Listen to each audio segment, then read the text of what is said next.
এককালীন ট্রফি লোকদের prize money football খেলার আগে চূড়ান্ত সন্ধ্যের পিছনে চূড়ান্ত খেলা অনুষ্ঠিত হল। আরো আবার বিষয় চূড়ান্ত খেলা অনুষ্ঠিত হল। আপনারা জানেন যে ইতিমধ্যে চূড়ান্ত খেলার অংশগ্রহণকারী দলটা ইম্পেরিয়াল এফসি অভয়াপুরী বনাম ডিবিকে কুমারঘটা।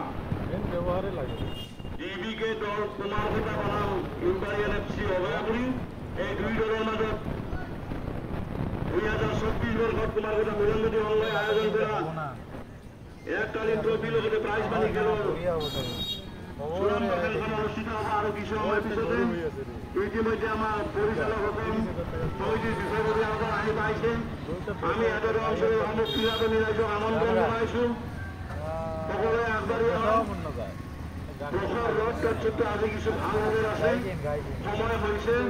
গতিকে আমি সমস্ত ৰাইজকে আমি কুমাৰঘটা মাধ্যমিক বিদ্যালয় হিচাপে সদায় উপস্থিত হোৱাৰ কাৰণে অনুৰোধ জনাওঁ। 60 টাকা কেজি হলে